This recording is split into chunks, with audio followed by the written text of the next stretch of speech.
Good morning to all of you. आज चर्चा करते हैं अधिगम के प्रकार की, टाइप्स ऑफ लर्निंग। अधिगम को विभिन्न दृष्टिकोणों द्वारा व्यक्त किया जाता है। अधिगम के प्रकारों का विभाजन अधिगम के सिद्धांतों, विधियों, अधिगम के ढंग तथा विषय वस्तु आदि बातों को ध्यान में रखते हुए किया जा सकता है। पहला है संवेदनगत अधिगम। इस अधिगम के अंतर्गत विभिन्न प्रकार के कौशलों के अर्जन से संबंधित ज्ञान आता है।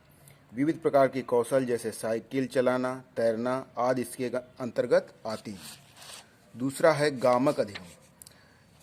इस अधिगम के अंतर्गत विकास की प्रारंभिक अवस्था में बालक शरीर के अंगों की गति पर नियंत्रण करना तथा उचित दिशा में संचालन सीखता है। तीसरा है बौद्धिक अधिगम। बौद्धिक अधिगम इसके कई भाग होते हैं। पहला है प्रत्यक्षीकरण अधिगम। इसके अंतर्गत बालक ज्ञानेंद्रियों की सहायता से संपूर्ण परिस्थिति को प्रत्यक्ष रूप में रखकर प्रतिक्रिया करता है। दूसरा है वैचारिक अधिगम। इस अधिगम के अंतर्गत बालक को कल्पना तथा चिंतन एवं तर्क का सहारा लेना पड़ता है। नेक्स्ट है साहचर्यात्मक अधिगम। यह अधिगम स्मृति के अंतर्गत आता है। चौथा है रसानुभूति पूरक अधिगम। इस अधिगम के अंतर्गत बालक में संवेगात्मक तथा भावात्मक वर्णन अथवा घटना से प्रभावित होकर गुण तथा दोषों की विवेचना करने की क्षमता आ जाती है।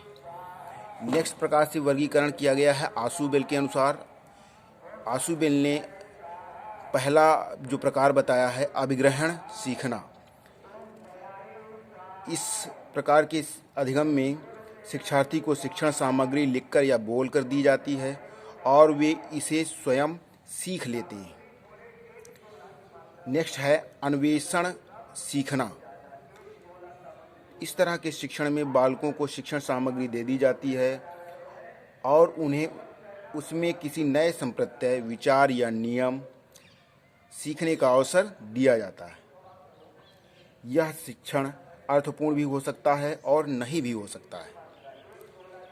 तीसरा है रटकर सीखना, रोट लर्निंग। इसमें बालक को कोई सामग्री दी जाती है और उसे बिना समझे ही रटकर सीखने के लिए कहा जाता है। निरर्थक पदों का सीखना इसका उदाहरण है। चौथा है अर्थपूर्ण सीखना, मीनिंगफुल लर्निंग। सीखने का यह प्रकार शिक्षा के दृष्टिकोण से अधिक महत्वपूर्ण है। इसमें बालक किसी विषय को समझकर सीखता है। सीखने के किसी सामान्य विषय को वह सीख लेता है। जो सामान्य विषय होगा उसको सीख लेगा और जो आगे समान विषयों की सीखने में मदद करता है। इस प्रकार से ये अर्थपूर्ण सीखना होता है। वीडियो देखने के लिए धन्यवाद। हमारा चैनल सब्सक्राइब करें।